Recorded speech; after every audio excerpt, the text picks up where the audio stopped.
നമസ്കാരം. പ്രൈം ഡിബേറ്റിലേക്ക് സ്വാഗതം. രാജ്യത്ത് പൊതു തെരഞ്ഞെടുപ്പ് പ്രഖ്യാപനം ഏത് സമയത്തും പ്രതീക്ഷിക്കാം. മൂന്നാമതും അധികാരത്തിലെത്തുമെന്ന ഉറപ്പുമായി പ്രധാനമന്ത്രി റാലികളിൽ നിന്ന് റാലികളിലേക്ക് കുതിച്ചെത്തുന്നു. ഭാരത് ജോഡോ ന്യായ് യാത്രയ്ക്ക് 5 ദിവസത്തെ ഇടവേള നൽകി രാഹുൽ ഗാന്ധി കേംബ്രിഡ്ജ് സർവകലാശാലയിൽ ലെക്ചർ സീരീസിൽ പങ്കെടുക്കുന്ന തിരക്കിൽ. ഉത്തർപ്രദേശിലും ഡൽഹിയിലും ഇന്ത്യ സഖ്യത്തിന്റെ അലൈൻമെന്റ് ശരിയാക്കാൻ കഴിഞ്ഞത് നിസ്സാര കാര്യമല്ല. എന്നാൽ ഈ നേട്ടത്തിന് പിന്നാലെ മുന്നണിയെ ഞെട്ടിച്ചുകൊണ്ട് ഓപ്പറേഷൻ താമരയുടെ പകർപ്പുമായി ബി.ജെ.പിയുടെ തിരിച്ചടി. രാജ്യസഭാ തെരഞ്ഞെടുപ്പിലെ ക്രോസ് വോട്ടിംഗും കോൺഗ്രസിലെയും എസ്.പിയിലെയും വിമതരും മോദി പ്രഖ്യാപിക്കുന്നത് പോലെ ഇന്ത്യ മുന്നണിയെ ഇന്ത്യ സഖ്യമാക്കി മാറ്റുമോ? മോദിക്ക് മൂന്നാം വട്ടവും ജയമുണ്ടാവും എന്ന തോന്നലിലോ വടക്കൻ സംസ്ഥാനങ്ങളിൽ ബി.ജെ.പിയിലേക്കുള്ള കൂറുമാറ്റങ്ങൾ?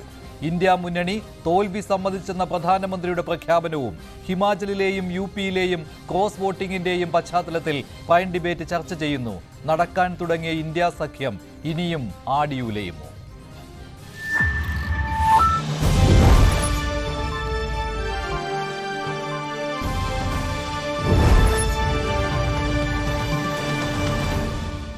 പ്രൈം ഡിബേറ്റിൽ കോൺഗ്രസ് നേതാവ് ശ്രീ സേനാപതി വേണു, ബി.ജെ.പി നേതാവ് ശ്രീ ജെ.ആർ. പത്മകുമാർ, രാഷ്ട്രീയ നിരീക്ഷകൻ ശ്രീ മോഹൻ വർഗീസ് എന്നിവരാണ് ചേരുന്നത്. ആദ്യം ശ്രീ മോഹൻ വർഗീസ്, ഈ ഒരാഴ്ച സംഭവബഹുലമായിരുന്നു. ഇന്ത്യ സഖ്യത്തിന്റെ ഒരു വളർച്ചയെക്കുറിച്ച് ചർച്ച ചെയ്യുമ്പോൾ ഇന്ത്യ സഖ്യം തീർന്നു എന്നുള്ള ഒരു പ്രതീതി ഉണ്ടായിരുന്നു. അവിടെ നിന്നാണ് പൊടുന്നനെ ഉത്തർപ്രദേശിൽ ഒരു ധാരണ ഉണ്ടാക്കാൻ കഴിഞ്ഞു. എസ്.പിയുമായിട്ട് സീറ്റ് വിഭജന ചർച്ചകൾ പൂർത്തിയായി. ഡൽഹിയിൽ ധാരണ ഉണ്ടാക്കാൻ കഴിഞ്ഞു ആം ആദ്മി പാർട്ടിയുമായി. മറ്റ് സംസ്ഥാനങ്ങളിലും ആം ആദ്മി പാർട്ടിയുമായി ധാരണയിലെത്തിയിട്ടുണ്ട്. പിന്നെ തൃണമൂലുമായിട്ട് അത് ബുദ്ധിമുട്ടുള്ള കാര്യമാണ്. മഹാരാഷ്ട്രയിൽ ഒരു പകുതി വരെയൊക്കെ ധാരണ എത്തിച്ചേർന്നിട്ടുണ്ട്. പക്ഷേ അതിനിടയിലാണല്ലോ ഇപ്പോൾ പെട്ടെന്ന് ഈ രാജ്യസഭാ തെരഞ്ഞെടുപ്പിലെ ക്രോസ് വോട്ടിംഗ് ഉണ്ടായിരിക്കുന്നത്. ഉത്തർപ്രദേശിൽ അങ്ങനെ ഒരു തിരിച്ചടി നേരിടേണ്ടി വന്നു. ഹിമാചൽ പ്രദേശിൽ വലിയ തിരിച്ചടി, ഒരു സംസ്ഥാന ഭരണം തന്നെ പോകുന്ന ഒരു രീതിയിലേക്ക് വന്നിരിക്കുകയാണ്. അപ്പോൾ ഈ നടന്നു തുടങ്ങി എന്ന് പറയുമ്പോൾ ഇപ്പോൾ വീണ്ടും ആടി ഉലയുന്ന ഒരു പ്രതീതിയാണോ ഇന്ത്യ സഖ്യത്തിൽ? അതിപ്പോൾ ബി.ജെ.പിയുടെ ചില തന്ത്രപരമായ നീക്കങ്ങൾ ഇതിന് വഴിവെച്ചിട്ടില്ലേ?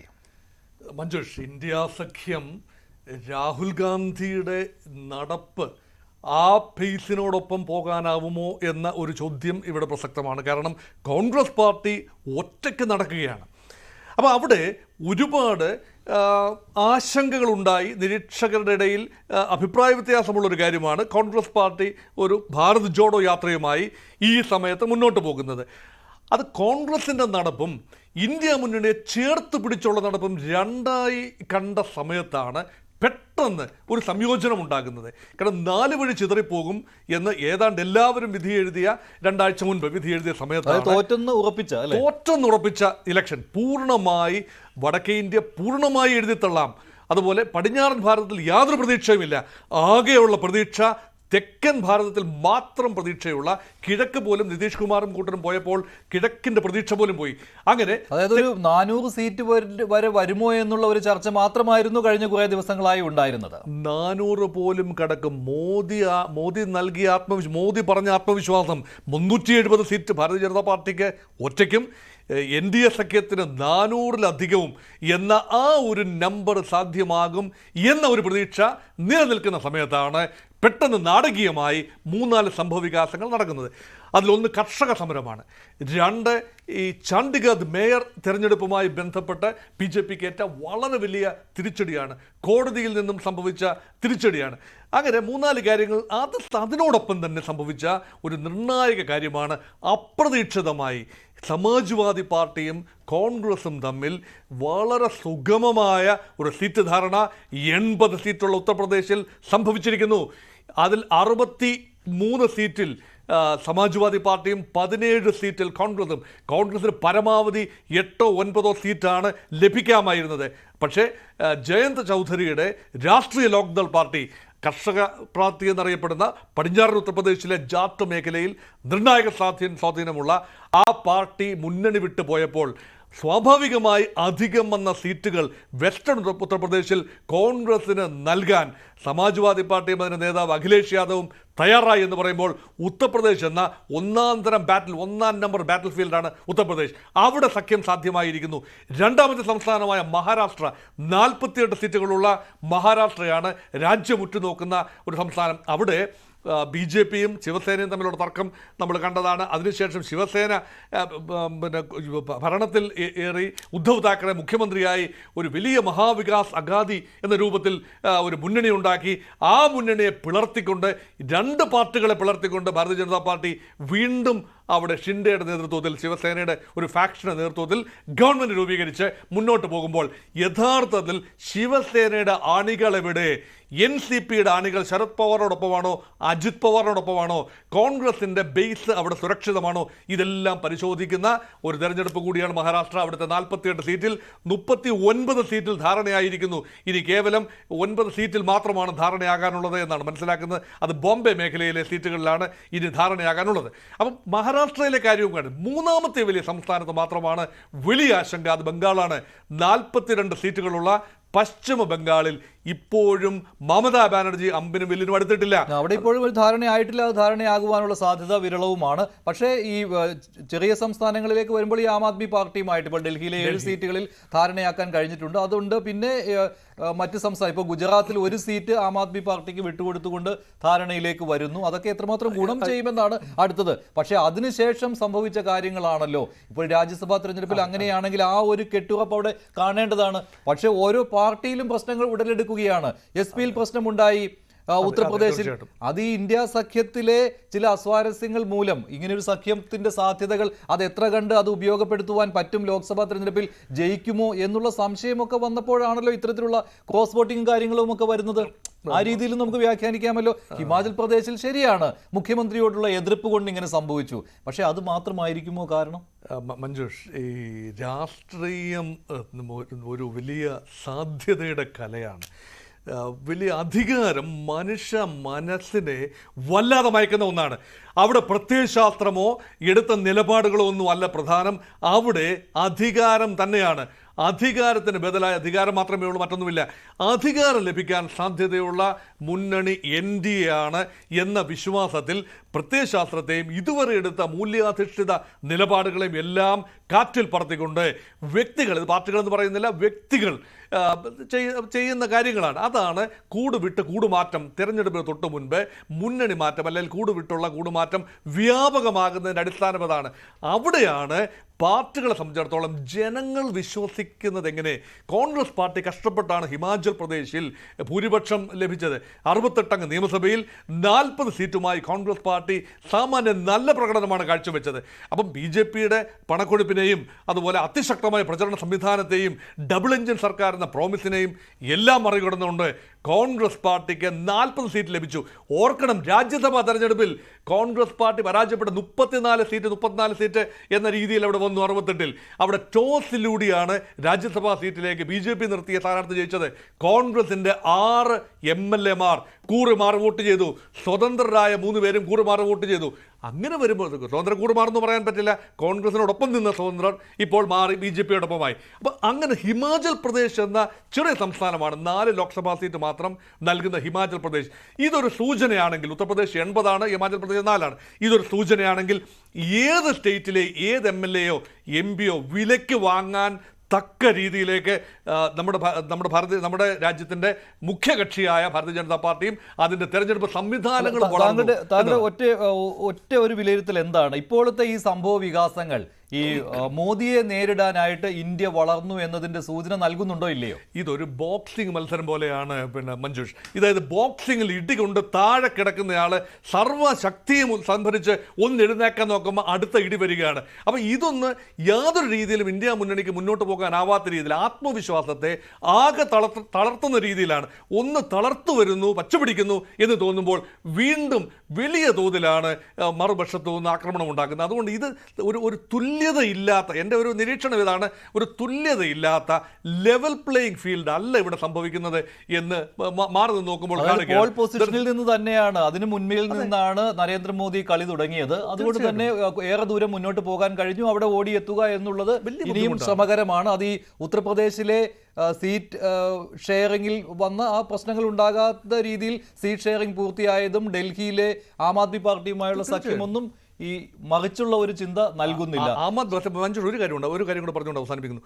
ആം ആദ്മി പാർട്ടിയുമായുള്ള സഖ്യം ദീർഘകാല അടിസ്ഥാനത്തിൽ വരാനിരിക്കുന്ന shape of things to come എന്ന് പറയുന്നത് പോലെ വരാനിരിക്കുന്ന കാര്യങ്ങളുടെ സൂചനയാണ്. കാരണം കോൺഗ്രസ് അല്ലെങ്കിൽ പിന്നെ മറ്റെന്ത് എന്ന ഒരു ചിന്ത വരുമ്പോൾ ഒരു പാൻ ഇന്ത്യ രീതിയിൽ ചൂണ്ടിക്കാണിക്കാനാവുന്ന, അഴിമതി വിരുദ്ധമായ പ്രതിച്ഛായയിൽ ചൂണ്ടിക്കാണിക്കാനാവുന്ന, വ്യത്യസ്തതയുള്ള ഒരു ആദർശം സെല്ല് ചെയ്യാനാവുന്ന ഒരു അർബൻ പാർട്ടി എന്നൊക്കെ ഇപ്പോൾ പറയുമ്പോൾ ഗുജറാത്തിലൊക്കെ ഒരു സീറ്റ് ആം ആദ്മി പാർട്ടിക്ക് വിട്ടുകൊടുക്കുന്നു എന്നുള്ള രീതിയിലുള്ള തീരുമാനമൊക്കെ വരുന്ന സമയത്ത് തന്നെ അഹമ്മദ് പട്ടേലിന്റെ മകൻ അതിനെതിരെ സംഭവിച്ചു. അപ്പോൾ ഈ അണികൾ അതിനനുസരിച്ച് വോട്ട് ചെയ്യുമോ എന്നുള്ള കാര്യം കൂടി ഉണ്ടല്ലോ, അത് നിലനിൽക്കുകയാണ്.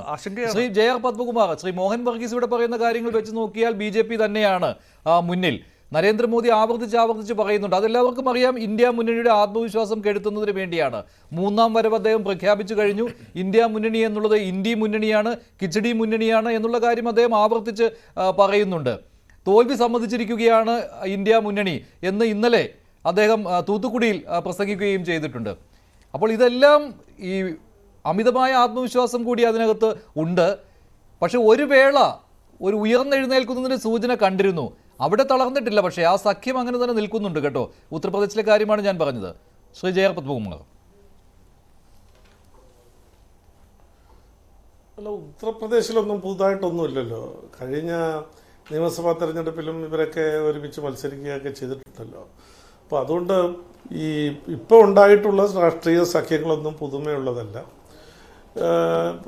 ഇപ്പോൾ ഡൽഹിയിലാണെങ്കിൽ സീറ്റ് നിലവാരം വെച്ചോക്കാൻ 0+0 മീനാക്ഷിയിലേക്ക് പറഞ്ഞതുപോലെ വലിയ എഫക്റ്റ് ഒന്നും ഉണ്ടാകാൻ പോകുന്നില്ല. ദേശീയ ഒരു താല്പര്യം മുൻനിർത്തിക്കൊണ്ട് രാജ്യത്തിൻ്റെ മുഴുവനായ ഭാവി മുന്നിൽ വെച്ചുകൊണ്ടാണ് ഈ തെരഞ്ഞെടുപ്പിൽ ജനങ്ങൾ വോട്ട് ചെയ്യുന്നത്. അതിനിടയിൽ ഈ പ്രാദേശികമായിട്ടുള്ള പ്രശ്നങ്ങളോ മറ്റു പ്രശ്നങ്ങളോ ഒന്നും ചർച്ച ചെയ്യപ്പെടുന്നില്ല. ഇത് ദേശീയ തലത്തിലൊരു ഗവൺമെൻറ്, ഇന്ത്യയെ നയിക്കാൻ കഴിവുള്ള പ്രാപ്തനായ ഒരു പ്രധാനമന്ത്രി, അതിന് വോട്ട് ചെയ്യുക എന്നുള്ളതാണ്. ഒരു രാജ്യത്തിൻ്റെ സുവർണ കാലഘട്ടം എന്ന് പറയുന്നത് പ്രാപ്തനായ, ദീർഘവീക്ഷണമുള്ള, കഴിവുള്ള ഒരു ഭരണാധികാരിയെ കിട്ടുമ്പോഴാണ്. അത് ഇന്ത്യക്ക് നരേന്ദ്രമോദിയിൽ കൂടി ലഭ്യമായിട്ടുണ്ട്.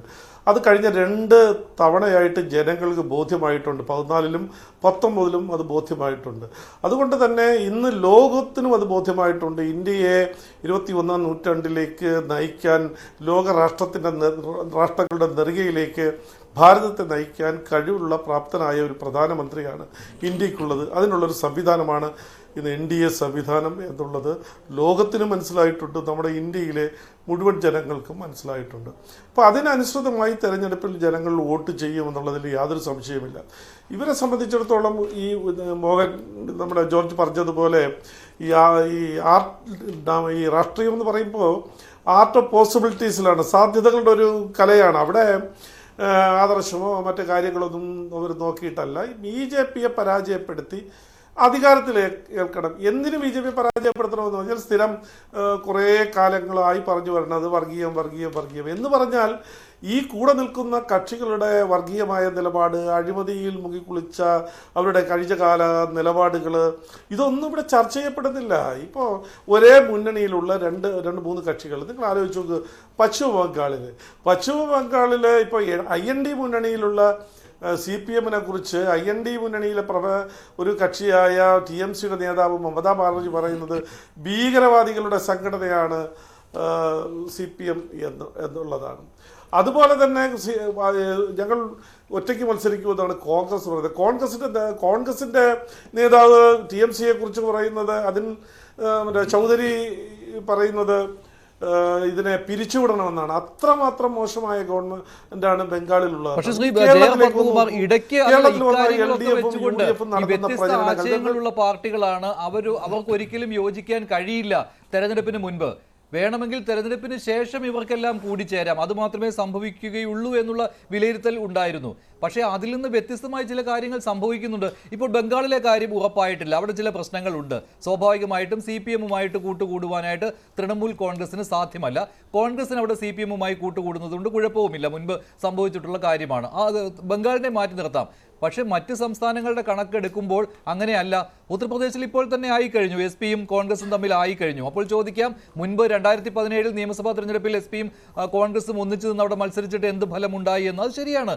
എങ്കിലും കഴിഞ്ഞ തവണത്തേക്കാൾ നില മെച്ചപ്പെടുത്താൻ കഴിയില്ലേ കണക്കുകൾ നോക്കിയാൽ എന്നുള്ള ചോദ്യമുണ്ട്. ആം ആദ്മി പാർട്ടിയുമായിട്ട് യോജിക്കില്ല, കാരണം ആം ആദ്മി പാർട്ടി ഡൽഹിയിൽ അതിന് വഴങ്ങില്ല എന്നുള്ള കാര്യം പറഞ്ഞിരുന്നു. പക്ഷേ അവിടെ കോൺഗ്രസുമായിട്ട് അവർക്ക് ധാരണ ഉണ്ടാക്കാൻ ബുദ്ധിമുട്ടില്ല. ഇങ്ങനെ ഓരോ സംസ്ഥാനങ്ങളിലും വരികയാണ്, ഒന്നൊന്നായി വരികയാണ്. മഹാരാഷ്ട്രയിൽ കുഴപ്പമുണ്ടാകുന്നില്ല. അപ്പോൾ നേരത്തെ പറഞ്ഞ പോലെയല്ല കാര്യങ്ങൾ, നടന്നു തുടങ്ങി എന്നുള്ളൊരു ഫീൽ ഉണ്ടാക്കാനെങ്കിലും ഇന്ത്യ മുന്നണിക്ക് ഇപ്പോൾ കഴിയുന്നുണ്ട്.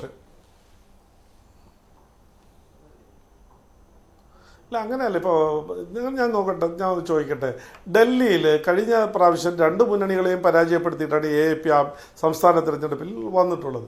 AAPയുടെ ഈ ആവിർഭാവം തന്നെ കോൺഗ്രസിൻ്റെ അവൻ്റെ കോമൺവെൽത്ത് ഗെയിംസിലെ അഴിമതിയും കോൺഗ്രസിൻ്റെ അഴിമതിക്കെതിരെ അത് ചൂണ്ടിക്കാണിച്ചുകൊണ്ട് ഈ അഴിമതി ഭരണകൂടത്തെ ഒഴിവാക്കണം എന്നുള്ളൊരു മുദ്രാവാക്യം മുന്നിൽ വെച്ചുകൊണ്ടാണ് അന്ന് AAP അധികാരത്തിൽ വന്നത്. അതിനുശേഷം അധികാരത്തിൽ വന്നപ്പോൾ തന്നെ എന്നിട്ട് കോൺഗ്രസിൻ്റെ പിന്തുണ പുറത്തു നിന്ന് പിന്തുണയോടുകൂടിയാണ് അധികാരം നേടിയത് തന്നെ.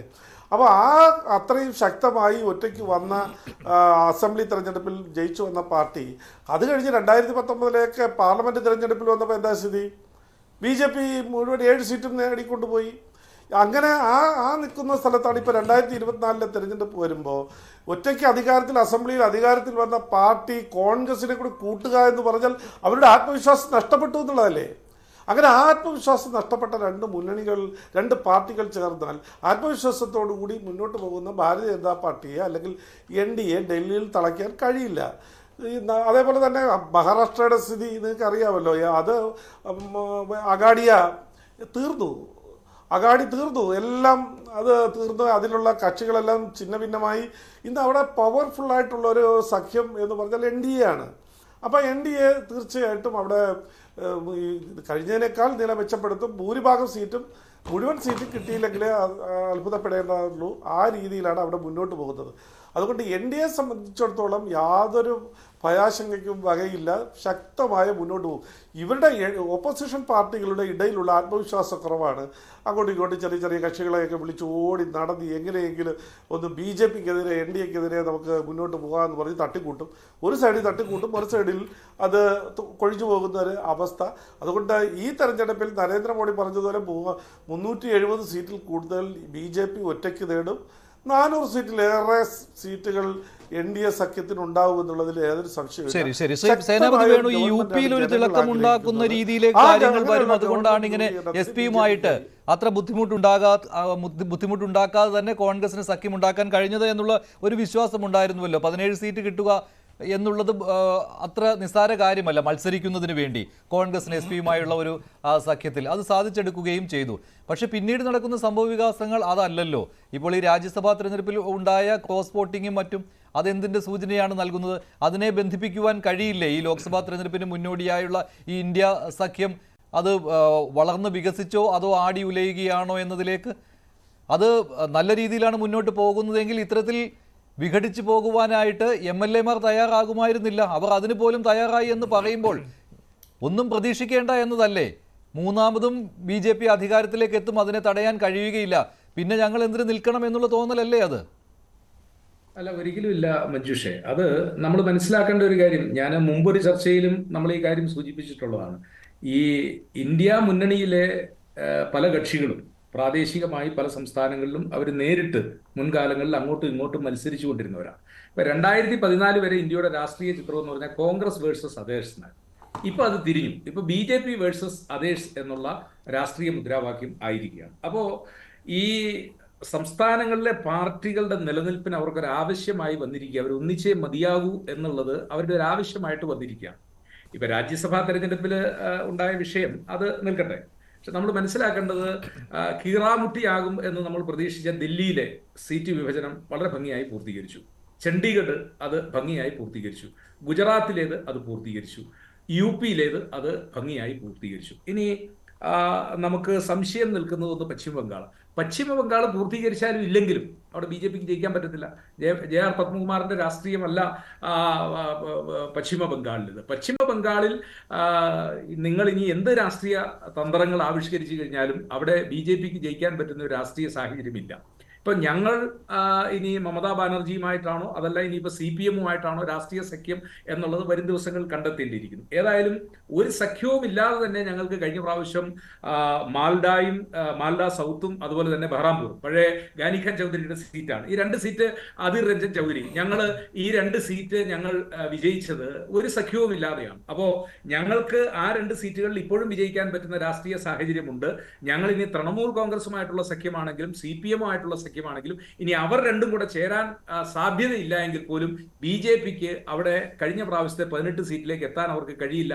അവരതിൽ താഴേക്ക് പോകും എന്നുള്ള കാര്യത്തിൽ തർക്കമില്ല. അപ്പോ ഞങ്ങളുടെ ഇന്ത്യ മുന്നണിയെ സംബന്ധിച്ചിടത്തോളം ബംഗാളിലെ സീറ്റ് വിഭജനം എന്ന് പറയുന്നത് ഞങ്ങൾക്കൊരു കീറാമുട്ടിയല്ല. അത് ഞങ്ങൾ തമ്മിലുള്ള മത്സരം എന്നുള്ളതാണ്. അവിടെ അതിനിടയിലേക്ക് കയറി വന്ന് BJPക്ക് ഒരു വലിയ വിജയം കരസ്ഥമാക്കാൻ ഇപ്പോഴത്തെ സാഹചര്യത്തിൽ അവർക്ക് സാധ്യമല്ല. ഇനിയുള്ളത് മഹാരാഷ്ട്രയാണ്. ഇപ്പൊ മഹാരാഷ്ട്രയിലെ ഒരു രാഷ്ട്രീയ സഖ്യം എന്ന് പറഞ്ഞാൽ ഞങ്ങളിപ്പോ ഷിൻഡെ വിഭാഗം ഞങ്ങളോടൊപ്പമുണ്ട്.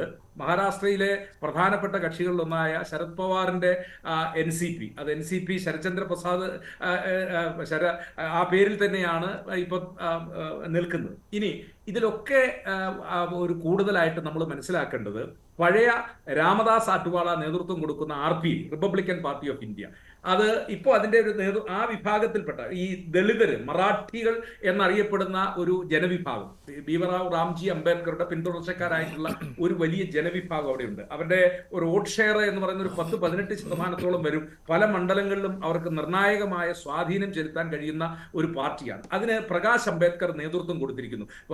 വാഞ്ചിത് മഹാസഖ്യം അങ്ങനെ മഹാ അഘാഡി എന്നുള്ള ആ പാർട്ടിയാണ്. അപ്പം ഇന്ന് രമേശ് ചെന്നിത്തലയുടെ ഒരു പ്രസ്താവന അങ്ങ് ശ്രദ്ധിച്ചിട്ടുണ്ടാകും. ഇപ്പോൾ ഞങ്ങളുടെ സഖ്യത്തിൽ ഞങ്ങൾ 20 സീറ്റിൽ മത്സരിക്കുന്നു.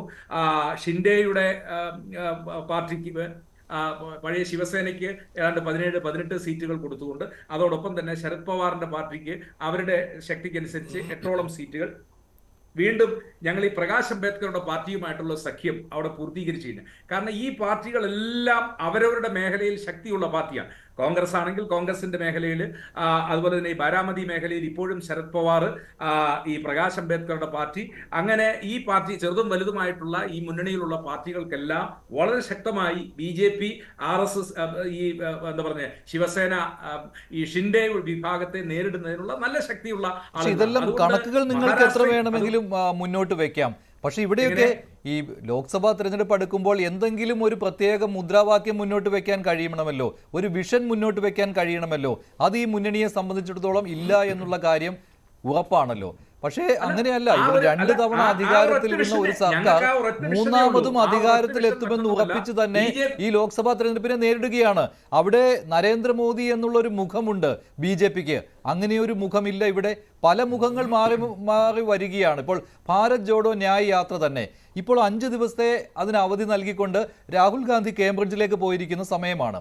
അതേ സമയത്താണ് പ്രധാനമന്ത്രി നരേന്ദ്രമോദി റാലികളിൽ നിന്ന് റാലികളിലേക്ക് ഓടി നടക്കുന്നത്. തെരഞ്ഞെടുപ്പ് പ്രചാരണത്തിന് തുടക്കം കുറിക്കേണ്ട സമയമായി കഴിഞ്ഞു. എന്നിട്ട് പോലും കോൺഗ്രസ് അതിൽ മാറി നിൽക്കുകയാണ്. ശരിയല്ലേ? ഒരു തോന്നൽ പോലും ഉണ്ടാക്കാൻ കഴിയുന്നില്ല. ഈ കേംബ്രിഡ്ജിലെ ഈ അപ്പോയിന്റ്മെന്റ് വളരെ മുമ്പ് തന്നെ ശ്രീ രാഹുൽ ഗാന്ധി നൽകിയിട്ടുള്ളതാണ്. അപ്പോൾ അത് മാറ്റാൻ പറ്റില്ലാത്ത ഒരു പരിപാടി എന്നുള്ള നിലയിലാണ് അദ്ദേഹം അതിന് പോയിട്ടുള്ളത് എന്നാണ് ഇന്ന് ഞങ്ങളുടെ പാർട്ടി. അതല്ലെങ്കിലും ഈ ഭാരത് ജോഡോ ന്യായ് യാത്ര അതിന്റെ ഒരു സമയം ഒക്കെ കഴിഞ്ഞുവല്ലോ. ഇങ്ങനെ യാത്രകൾ നടത്തി പോകേണ്ട ഒരു സമയമാണോ ഇത്? ഇപ്പോൾ ഉത്തർപ്രദേശിൽ ഇത്രയും വലിയൊരു സഖ്യം ഉണ്ടാക്കിയ സ്ഥിതിക്ക് രാഹുൽ ഗാന്ധി ഇപ്പോൾ കോൺസെൻട്രേറ്റ് ചെയ്യേണ്ടത് എവിടെയാണ്? ഉത്തർപ്രദേശിലാണ്. കാരണം അവിടെ നിന്നാണല്ലോ പരമാവധി സീറ്റുകൾ സമാഹരിക്കേണ്ടത്. അങ്ങനെ ഒരു ചിന്തയെ കോൺഗ്രസ് നേതൃത്വത്തിനില്ല. ഇത് പല വഴിക്ക് വിഘടിച്ചു പോവുകയാണ്. അതിലേക്ക് ഹിമാചൽ പ്രദേശിലെ ഇതൊക്കെ അല്ലല്ലോ, ഓപ്പറേഷൻ താമരയൊക്കെ ഇവിടെ വർക്ക് ചെയ്ത് തുടങ്ങി വീണ്ടും എന്ന കാര്യം കോൺഗ്രസിന് അറിയാമല്ലോ. ഇപ്പോൾ DK ശിവകുമാറിനെ പോലെയുള്ളയാൾ ഇപ്പോൾ ഹിമാചൽ പ്രദേശിൽ വന്ന് ഈ ക്രൈസിസ് മാനേജ്മെന്റിൽ ഇടപെടേണ്ടി വന്നിരിക്കുകയാണ്. അങ്ങനെ ഇവരെ മറ്റൊരിടത്ത് എൻഗേജ് ചെയ്യിപ്പിക്കുക എന്നുള്ള തന്ത്രം അത് BJPയുടേത് കൂടിയാണ്. ഈ ക്രൈസിസ് മാനേജ്മെന്റ് സംഘം ഈ തർക്കങ്ങൾ പരിഹരിക്കാൻ നടക്കട്ടെ. മറുവശത്ത് BJP അവരുടെ തെരഞ്ഞെടുപ്പ് രംഗം ഊർജിതമാക്കിക്കൊണ്ടിരിക്കുകയാണ് ഓരോ ദിവസവും ശ്രീ സേനാപതി വേണു. ആ സമയത്ത് രാഹുൽ ഗാന്ധി കേംബ്രിഡ്ജ് ഹിമാചൽ പ്രദേശിലെ ക്രോസ് വോട്ടിങ്ങിനെ സംബന്ധിച്ച് അതൊരു കൂറുമാറ്റത്തിന്റെ ഒരു കാലുമാറ്റത്തിന്റെ ഒരു ഘട്ടത്തിലേക്ക് പോവില്ല, അവര് പാർട്ടി വിട്ട് പോവില്ല എന്നാണ് ഞങ്ങൾ ഇപ്പോഴും പ്രതീക്ഷിക്കുന്നത്. കാരണം നമുക്കറിയാം സുഖ്വീന്ദർ സിംഗ് സുഖു അവിടുത്തെ വളരെ പരിണിതപ്രജ്ഞനായ പഴയ യൂത്ത് കോൺഗ്രസ് അവിടെ NSUI മുതൽ വളരെ പരിണിതപ്രജ്ഞനായ ഒരു രാഷ്ട്രീയ നേതാവാണ്. ഇപ്പോ രാജിവെച്ചിരിക്കുന്ന അല്ലെങ്കിൽ രാജിവെക്കുന്നു എന്ന് പറയുന്ന ഈ വിക്രമാദിത്യ സിംഗ് എന്ന് പറയുന്നത് ഞങ്ങളുടെ അവിടുത്തെ പഴയ മുഖ്യമന്ത്രിയുടെ ഇപ്പോഴത്തെ കോൺഗ്രസിനെ നയിച്ചുകൊണ്ടിരിക്കുന്ന ശ്രീമതി പ്രതിഭ സിംഗിന്റെ വീരഭദ്ര സിംഗിന്റെ പ്രതിഭ സിംഗിന്റെ ആയിക്കോട്ടെ. അല്ലല്ലേ ഈ വിക്രമാദിത്യ സിംഗ് എന്നുള്ള ആൾ മന്ത്രി ഇന്ന് രാജിവെച്ചയാൾ അദ്ദേഹം ഈ അയോധ്യയിലെ പ്രാൺ പ്രതിഷ്ഠാ സമയത്ത് അദ്ദേഹം എടുത്ത നിലപാട് എന്താണെന്ന് അറിയാവുന്നതാണല്ലോ, നമ്മൾ ഒരുപാട് ചർച്ച ചെയ്തതാണല്ലോ. അപ്പോൾ അതൊന്നും കുഴപ്പമില്ല, അതൊക്കെ ഒരു വ്യക്തിയുടെ ഇഷ്ടമല്ലേ എന്നുള്ള കാര്യത്തിലാണ് നിങ്ങൾ നിലപാടെടുത്തത്. പക്ഷെ കാര്യങ്ങൾ ഇപ്പോൾ എങ്ങോട്ടാണ്? അദ്ദേഹം രാജിവെക്കുന്നത് ആർക്കാണ് ദോഷമാവുന്നത്, ആർക്കാണ് ഗുണകരമാവുന്നത്? ഇത്രയും ഈ കാര്യങ്ങളൊക്കെ നേരിടേണ്ടി വരുന്നത് കോൺഗ്രസ് ആണ്. അതായത് ഇന്ത്യ സഖ്യത്തിൽ ഇപ്പോൾ യഥാർത്ഥ ദുർബലരായ കക്ഷിയായിട്ട് കോൺഗ്രസ് മാറുകയാണ്. കാരണം അവർക്ക് അവരുടെ പ്രശ്നം തീർത്തിട്ട് വേണം ഈ ഇന്ത്യ സഖ്യത്തിന്റെ കാര്യം നോക്കാൻ. ആ ഒരു ഗതികേടിലായിരിക്കുകയാണ് കോൺഗ്രസ്. തെരഞ്ഞെടുപ്പിന് എത്ര നാൾ ബാക്കിയുണ്ടിനി? അല്ല, ഞാൻ പറഞ്ഞത് ഹിമാചൽ പ്രദേശിൽ മന്ത്രിസഭ രൂപീകരണ സമയത്ത് മുതൽ ശ്രീമതി പ്രതിഭ സിംഗ് അവര് നേതൃത്വ രംഗത്തേക്ക് വരാനും അവർ തെരഞ്ഞെടുപ്പിൽ മത്സരിക്കാത്തത് കൊണ്ട് അവരെ ഹൈക്കമാൻഡ് ആ സ്ഥാനത്തേക്ക് പറ്റില്ല എന്ന് പറഞ്ഞ അവരപ്പോ മകനെ മുഖ്യമന്ത്രിയാക്കാനുള്ള നീക്കങ്ങളൊക്കെ ആ കാലഘട്ടം മുതൽ അവർ നടത്തിയിട്ടുള്ളതാണ്. ഇപ്പൊ ഞാൻ പറഞ്ഞല്ലോ, ജനാധിപത്യം ചിലപ്പോൾ ഇച്ചിരി കൂടിപ്പോയത് കൊണ്ടായിരിക്കാം ഇപ്പൊ കോൺഗ്രസിൽ ഈ രീതിയിലുള്ള പ്രശ്നങ്ങളൊക്കെ. പക്ഷെ നമ്മൾ മനസ്സിലാക്കേണ്ടതെന്ന് ചോദിച്ചു കഴിഞ്ഞാൽ ഇപ്പോ മധ്യപ്രദേശിൽ നമ്മൾ പറഞ്ഞു കമൽനാഥ് ഇപ്പോൾ പോകും അല്ലെങ്കിൽ നാളെ പോകും എന്ന് പറഞ്ഞ് കമൽനാഥിനെ പോലുള്ള അത്രയും മുതിർന്ന നേതാക്കളൊക്കെ പോയിട്ടില്ല എന്നുള്ളതാണ്. എന്ന് വിചാരിച്ച് ഞാൻ പറയുന്നു ഇപ്പോ ഒരു വലിയ കാര്യമൊന്നുമല്ല പോയിട്ടില്ല എന്ന് പറയുന്നത്. ഏത് സമയത്ത് വേണമെങ്കിലും പോകാം, ഏത് സമയത്ത് വേണമെങ്കിലും പോകാം. അല്ല, ഇത് മഞ്ജുഷെ ആയാറാം ഗയാറാം എന്ന് പറയുന്ന ഒരു മുദ്രാവാക്യം ഒരു ചൊല്ല് അത് ഇന്ത്യയിൽ വന്നത് എപ്പോഴെന്ന് ചോദിച്ചു കഴിഞ്ഞാൽ കോൺഗ്രസ് പാർട്ടിയുടെ പിളർപ്പിന് ശേഷമാണ്. രാവിലെ ജനതാ പാർട്ടിയിൽ കാണുന്നയാള് വൈകുന്നേരം ആയപ്പോഴത്തേക്കും കോൺഗ്രസിൽ അങ്ങോട്ടും ഇങ്ങോട്ടും മാറിപ്പോകുന്ന സ്ഥിതിവിശേഷമൊക്കെ ഉണ്ടായിട്ടുണ്ട്. അപ്പൊ ഞാൻ പറഞ്ഞത് ഇപ്പോൾ ഇവരുടെയൊക്കെ ദൃഷ്ടിയിൽ ചിലപ്പോ കോൺഗ്രസ് 10 കൊല്ലമായിട്ട് അധികാര രംഗത്തില്ല, ഇല്ലെങ്കിൽ സംസ്ഥാനങ്ങളിൽ പലയിടത്തും നോക്കുമ്പോൾ കോൺഗ്രസ് 10-25 കൊല്ലങ്ങളായിട്ടുള്ള അധികാരത്തിലില്ല. അപ്പൊ ചില ആളുകളൊക്കെ അങ്ങോട്ടും ഇങ്ങോട്ടും മാറാനുള്ള സാധ്യതകൾ അത് എന്ന് വരെ തുടരും, അത് തെരഞ്ഞെടുപ്പിന്റെ നോമിനേഷൻ ഫില്ല് ചെയ്യുന്ന അവസാനത്തെ ഡേറ്റ് വരെ തുടരും എന്നുള്ള കാര്യത്തിൽ തർക്കമില്ല. പക്ഷേ ഒന്ന് നമ്മൾ മനസ്സിലാക്കേണ്ടത്, ഇതിലൊന്നും താല്പര്യമില്ലാത്ത കോൺഗ്രസിന് വോട്ട് ചെയ്യുന്ന ഒരു ജനവിഭാഗമുണ്ട്. അവർ ഈ നേതാക്കളെ ഒന്നും കണ്ടുകൊണ്ടല്ല, അവരെ ഏത് നേതാവ് പോയിക്കൊള്ളട്ടെ, ഇല്ലെങ്കിൽ അങ്ങനെ നേതാവ് പോയാൽ കോൺഗ്രസ് തകരുമായിരുന്നുവെങ്കിൽ കോൺഗ്രസ് തകരേണ്ട ഒരു സംസ്ഥാനമായിരുന്നു മഹാരാഷ്ട്ര. കാരണം ശരത് പവാർ കോൺഗ്രസിന്റെ ഏറ്റവും ശക്തനായി നിൽക്കുന്ന ഒരു ഘട്ടത്തിലാണ് സോണിയാഗാന്ധി കോൺഗ്രസിന്റെ നേതൃത്വ രംഗത്തേക്ക് വരുന്നു. അവരിന് പ്രധാനമന്ത്രി പദത്തിലേക്ക് ഞാൻ വന്നേക്കുമോ എന്ന് വിചാരിച്ചുകൊണ്ട് അവരുടെ വിദേശ പൗരത്വത്തെ ചോദ്യം ചെയ്തുകൊണ്ടാണ് ശരത് പവാർ പോയത്. ശരത് പവാർ പോയതിന്റെ ക്ഷീണം ഞങ്ങൾക്കുണ്ടായി. പക്ഷേ ശരത് പവാർ പോയിട്ടും കഴിഞ്ഞ് 1/4 നൂറ്റാണ്ടായി മഹാരാഷ്ട്രയിൽ സിംഗിൾ കക്ഷി എന്ന നിലയിൽ നോക്കിയാൽ ഇപ്പോഴും ഇന്ത്യൻ നാഷണൽ കോൺഗ്രസ് ആണ്. അതാണ് അവിടുത്തെ ഒരു പ്രത്യേകത എന്ന് പറയുന്നത്. അപ്പൊ ഞാൻ പറഞ്ഞത്, പോകാനുള്ളവർ പോകട്ടെ. രാഹുൽ ഗാന്ധി പറഞ്ഞത് തന്നെ ഞങ്ങൾ പറയുന്നു, പോകാനുള്ളവരെ ആരെയും ഞങ്ങൾക്ക് ഇതിന്റെ അകത്ത് പിടിച്ചു നിർത്താൻ പറ്റത്തില്ല. കാരണം മാഷാ അള്ളാ സ്റ്റിക്കറുമായി പോയി 51 വെട്ടുവെട്ടാൻ കോൺഗ്രസ് പാർട്ടിക്ക് കഴിയത്തില്ല.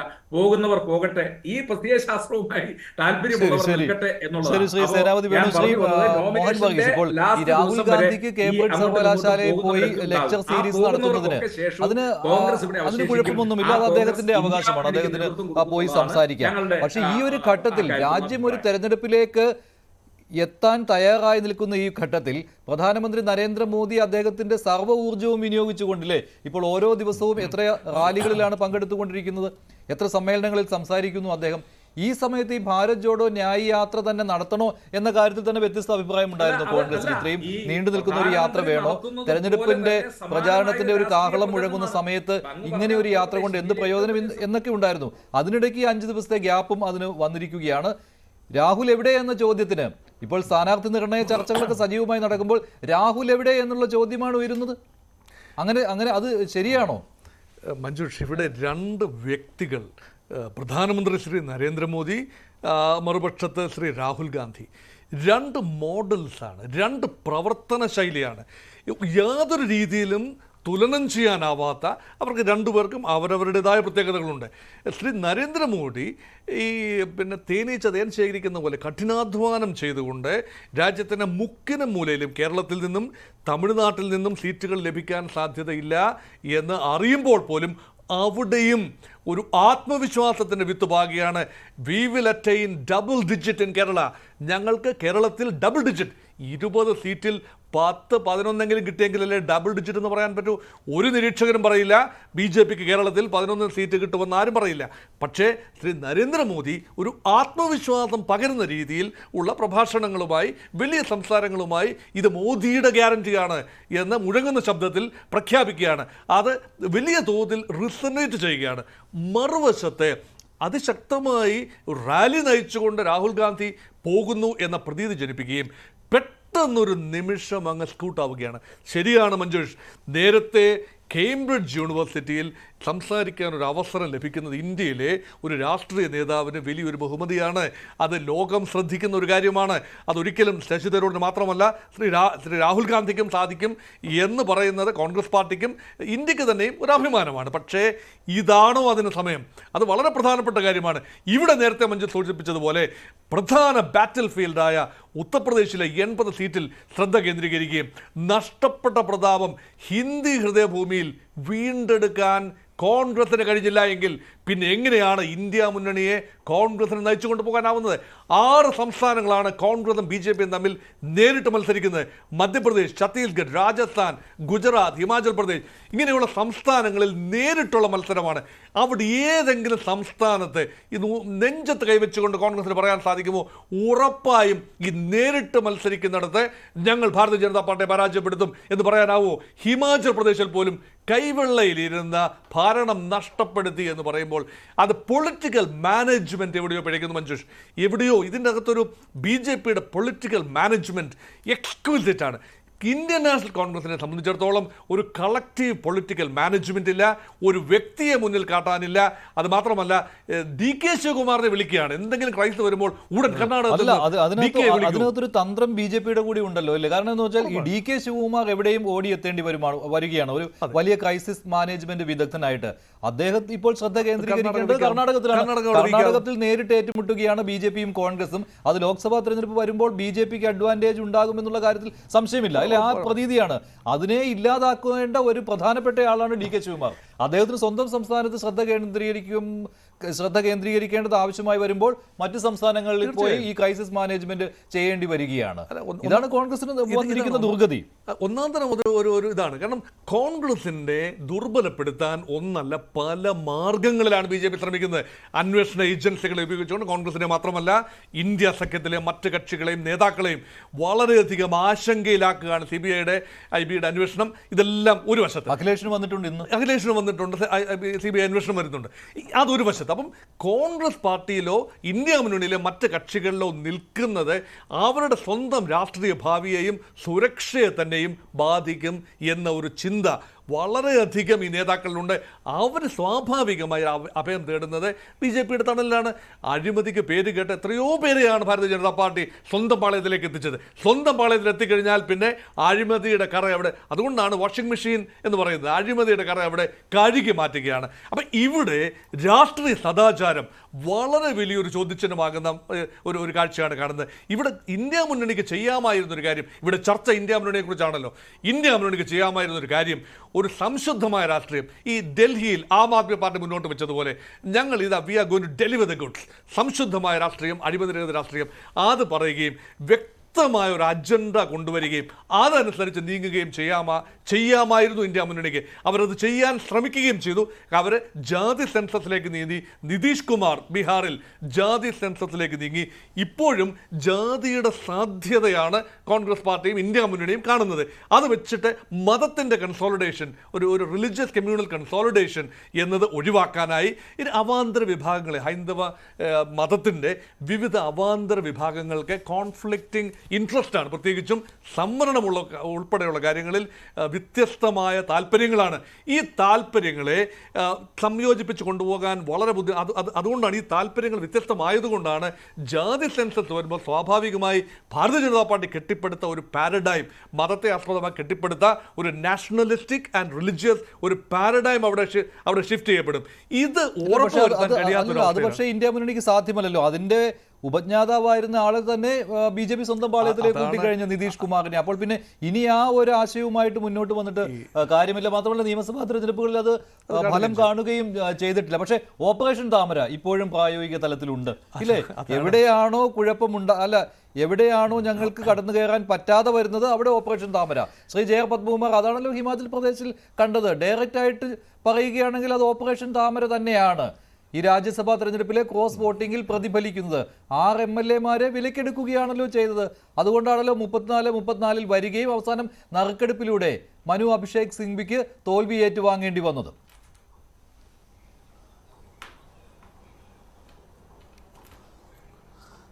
അല്ല, അവരവരുടെ MLA-മാരെ നിലയ്ക്ക് നിർത്തുകയും അത് പാർട്ടിക്ക് അല്ലെങ്കിൽ അവരുടെ മുന്നണിക്ക് അനുകൂലമായി വോട്ട് ചെയ്യിപ്പിക്കുകയും ചെയ്യേണ്ടത് ആ പാർട്ടിയുടെ ചുമതലയാണ്. ആ പാർട്ടിയുടെ ലീഡർഷിപ്പിൽ താഴെയുള്ള ജനപ്രതിനിധികൾക്ക് വിശ്വാസമില്ലാതെ വരുന്നത് എന്തുകൊണ്ട് അവരാണ് പരിശോധിക്കേണ്ടത്. അതല്ലാതെ ഞങ്ങൾക്ക് വോട്ട് ചെയ്ത ആളുകളെല്ലാം ഓപ്പറേഷൻ താമരയാണ്, മറിച്ച് തിരിച്ച് കോൺഗ്രസിൽ അങ്ങോട്ട് അനുകൂലമായിട്ട് വോട്ട് ചെയ്താൽ അത് വേറൊന്നുമല്ല, അത് വലിയ ദിവ്യമായ ഒരു പ്രവൃത്തിയാണ്. ഇപ്പോൾ നമ്മുടെ കർണാടകയിൽ 2 വോട്ട് അങ്ങനെ മാറിപ്പോയല്ലോ. അപ്പോൾ ആരും അത് ഓപ്പറേഷൻ കൈപ്പറ്റിയെന്ന് ആരും പറഞ്ഞില്ലല്ലോ.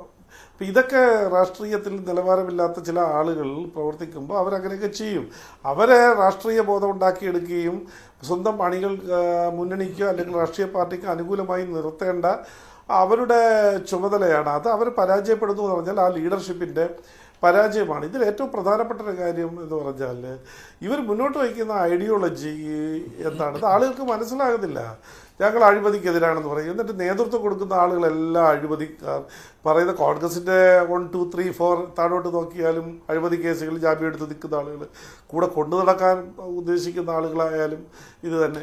എല്ലാവരും കേന്ദ്ര ഏജൻസികളെ വെച്ച് പീഡിപ്പിക്കുന്നുണ്ട്. നിങ്ങൾക്കറിയാം, കേന്ദ്ര ഏജൻസികൾ അന്വേഷണം നടത്തിയ എല്ലാ കേസുകളിലും ഓരോരുത്തരുടെ വീട്ടിൽ, ഇപ്പോൾ TMC നേതാവിൻ്റെ വീട്ടിൽ നിന്ന് എത്ര ദിവസമാണ് നോട്ട് എണ്ണി തീർക്കാൻ വേണ്ടി തന്നെ എടുത്തത്.